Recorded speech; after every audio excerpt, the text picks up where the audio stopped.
नमस्कार, स्वागत है आपका। मैं हूं आपके साथ आशा झा। बड़ी खबर के साथ इस बुलेटिन की हम शुरुआत कर रहे हैं। सीएम फेस को लेकर के बीजेपी में हलचल तेज हो गई है। दिल्ली में कौन होगा बीजेपी का चेहरा, थोड़ी देर में आपको बता दें। अमित शाह और जेपी नड्डा की इस बाबत बैठक होने वाली है। सूत्रों के हवाले से बड़ी खबर आ रही है।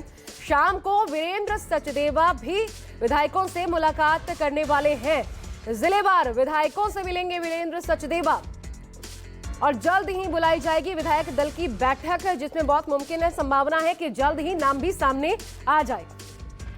तो पहली बैठक होगी जेपी नड्डा और अमित शाह के बीच ये बैठक होगी। उसके बाद वीरेंद्र सचदेवा विधायकों से मिलेंगे। जिलेवार की बैठक होगी। अलग अलग जिलों के तमाम जो 11 जिले हैं उसमें अलग अलग जिलों के जो विधायक चुनकर आए हैं उनके साथ ये बैठकें होंगी और उसके बाद नाम तय किया जाएगा। अब पहले से आलाकमान के दिमाग में कोई चेहरा तय है या फिर वाकई सर्वसम्मति से कोई एक चेहरा सामने लाकर फिर उस पर सभी की राय जानकर इस प्रकार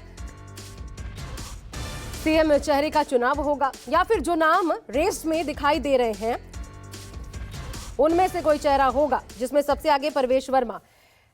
पल्लवी झा मेरे साथ जुड़ रही हैं, मेरी सहयोगी, इस पर अपडेट के साथ। पल्लवी, क्या जानकारी है, क्या माने एक तो कब तक ये तय हो सकता है, क्योंकि बहुत तेजी से बैठकों का दौर शुरू होने वाला है, क्या जानकारी है?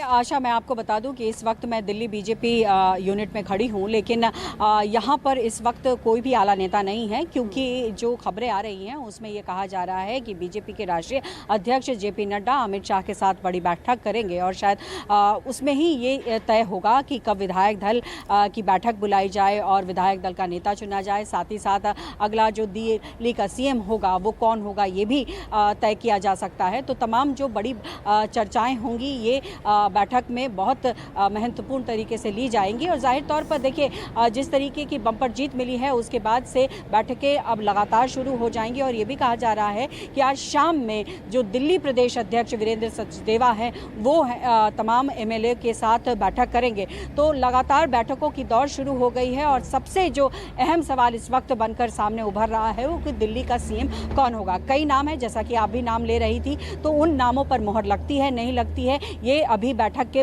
बाद जब घोषणाएं शुरू होंगी तभी साफ होगा। और जैसा बीजेपी का पहले का जिस तरीके से एक तरीके का ढंग रहा है कि बीजेपी ऐसे नाम को सामने लेकर आती है जो एक तरीके से शॉकिंग होता है, तो जाहिर तौर पर अभी इंतज़ार करना पड़ेगा। लेकिन ये ज़रूर है कि परवेश वर्मा का नाम फ्रंट रनर है, क्योंकि ये कहा गया है कि जिस तरीके से उन्होंने अरविंद केजरीवाल को हराया और पूरे चुनाव में जिस तरीके से आक्रामक रहे हैं, तो कहीं ना कहीं उनका नाम जो है वो आगे चल ज़रूर रहा है। साथ ही साथ और कई नाम हैं जिसमें रेखा गुप्ता का नाम लिया गया कि क्या एक महिला चेहरा भी दिया जा सकता है, क्योंकि दिल्ली में आज भी लोग कहते हैं कि शीला दीक्षित की सरकार जो थी वो अच्छी सरकार थी, तो शीला दीक्षित को एक अच्छी नेत्री के रूप में देखा गया। तो क्या बीजेपी भी कोई ऐसा चेहरा लेकर आएगी जो महिला नेत्री हो और उसको याद रखा जाए, तो ये भी हो सकता है। साथ ही साथ और कई बड़े नाम हैं दिल्ली में जो बहुत पुराने हैं, जैसे वीरेंद्र गुप्ता है, जैसे ओम प्रकाश हैं। ये जब भी चुनाव लड़े, पिछले 4-5 बार से चुनाव जब लड़े, वो बम्पर जीत हासिल करते नजर आए। तो बीजेपी के सामने नाम तो बहुत सारे हैं, लेकिन किस पर मोहर लगती है ये बहुत अहम सवाल है। हालांकि अभी जिस तरीके से जेपी नड्डा और अमित शाह के बीच बैठक होगी, वो बैठक इसलिए अहम हो जाती है क्योंकि विधायक दल का नेता चुना जाना, विधायक दल की बैठक बुलाना, सीएम फेस और ये तमाम फैसले, और फिर कौन होगा मंत्री कौन नहीं होगा मंत्री, ये तमाम फैसले हैं ये लिए जाएंगे। और फिर शाम में जो बैठक होगी उसमें किस तरीके से बात रखी जाती है, ये सारी चीज़ों को अभी फिलहाल देखना पड़ेगा। एक बात तो तय है कि जो भी चेहरा होगा मजबूत हो, इस तरीके से पार्टी तय करेगी, क्योंकि इससे पहले हम चुनाव में भी देख चुके अरविंद केजरीवाल वर्सेस प्रधानमंत्री नरेंद्र मोदी। भले उसका फायदा हुआ, लेकिन दिल्ली में वो चेहरे की कमी खली है बीजेपी को लेकर के। और फ्यूचर पॉलिटिक्स, इसको दिमाग में रख करके बीजेपी, क्योंकि अपनी पॉलिटिक्स को तय करती है, आगे का रास्ता अख्तियार करती है, तो उस लिहाज से देखा जाए तो कोई एक अहम चेहरा जरूर सामने आएगा। लेकिन ये जो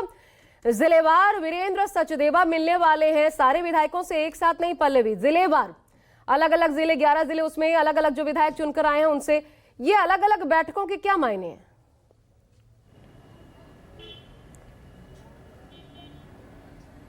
देखिए, जाहिर तौर पर अलग अलग ज़िले के विधायकों से मिलना और तमाम चीज़ों को समझना, तमाम चीज़ों को अपनी बातों को रखना, क्या कुछ है, क्या उनके इलाके में होगा, क्या बदलाव होगा, क्या मुद्दे होंगे, ये तमाम चीज़ें होंगी जिस पर चर्चाएं होंगी। और देखिए, दिल्ली में 27 साल के बाद बीजेपी को मौका मिला है और 27 साल के बाद जब मौका मिला है तो हर वो कोशिश करेगी बीजेपी जिससे कि आने वाले वक्त में जनता पर एक बड़ा छाप छोड़ सके। और जाहिर तौर पर सबसे पहला छाप क्या छोड़ा जाएगा, तो वो होगा चेहरा। तो चेहरा, देखिए बिल्कुल आपने सही कहा कि चेहरा वो होगा जिससे कि कहीं ना कहीं दिल्ली में जो जनता है उसको ये जो जनमत मिला है बीजेपी को, वो ये समझे जनता कि हाँ, जो जनमत दिया उसका भरोसा ऐसे चेहरे पर दिया गया है और आगे भी समय के साथ जो है वो काम करते रहेंगे। तो ये महत्वपूर्ण हो जाता है। दूसरी बड़ी बात, देखिए विधायकों से मिलना, देखिए जिस तरीके से दावे किए गए हैं, वादे किए गए हैं और प्रधानमंत्री मोदी ने भी रैली में कहा कि जो भी योजनाएं चल रही थी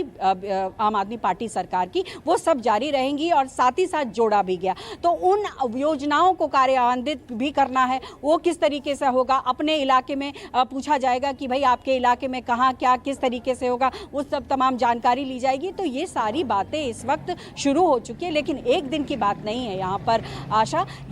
अब ये लगातार इसी तरीके की बैठक होगी, क्योंकि जब भी सरकारें बदलती हैं तो कई चीज़ों में बदलाव आती है और जब बदलाव आते हैं तो जाहिर तौर पर बैठक होती है, चर्चाएं होती हैं और चर्चा के बाद एक निष्कर्ष निकलता है। लेकिन अभी फिलहाल आप ये समझ लीजिए कि दिल्ली को एक चेहरा देना है, इसीलिए इस वक्त इम्पॉर्टेंट है कि कौन वो चेहरा होगा और इसीलिए विधायक दल की बैठक होगी और उसके बाद ही चेहरा चुना जाएगा। और ये आज जिस तरीके से अमित शाह और जेपी नड्डा के बीच मुलाकात हो रही है, अच्छा, जानकारी आ रही है, पहले भी जरा बताइए, या फिर अगर आपको वक्त चाहिए इस पर अपडेट लेने के लिए कि अमित शाह के घर जेपी नड्डा पहुंच गए, ये जानकारी मिल रही है, कोई इंफॉर्मेशन है इस पर?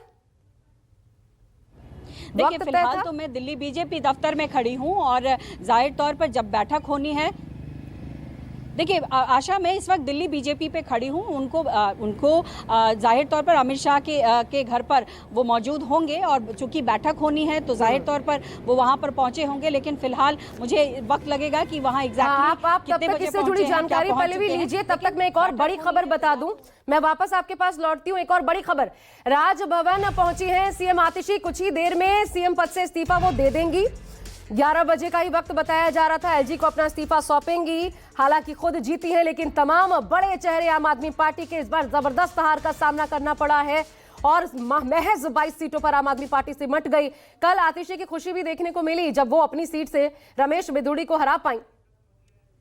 और ये देखिए, ये तस्वीरें जो है हम आपको दिखा रहे हैं, जेपी नड्डा पहुंचे हुए हैं मुलाकात करने के लिए। फ्रंट सीट पर आपको बैठे नजर भी आ रहे हैं बीजेपी के अध्यक्ष जेपी नड्डा और अमित शाह से उनकी मुलाकात होगी। अब ये बहुत महत्वपूर्ण हो जाता है, क्योंकि देखिए सीएम फेस कौन होगा दिल्ली का, और मजबूत चेहरा हो, भरोसे वाला चेहरा हो, क्योंकि फ्यूचर पॉलिटिक्स को ध्यान में रख करके ये तय करना होगा। अभी तो प्रधानमंत्री नरेंद्र मोदी के चेहरे के समकक्ष अरविंद केजरीवाल इस तरीके से प्रोजेक्ट किए गए कि इसमें बीजेपी को फायदा हुआ, लेकिन फ्यूचर पॉलिटिक्स को ध्यान में रखते हुए, क्योंकि याद रखिए ये वही दिल्ली है जहां से 27 साल बाद ये सूखा बीजेपी का खत्म हुआ है, वनवास खत्म हुआ है। तो आगे की पॉलिटिक्स को ध्यान में रखकर कोई बड़ा चेहरा जो आगे भी उस मजबूती को बनाए रख पाए, इस लिहाज से कोई चेहरा होगा।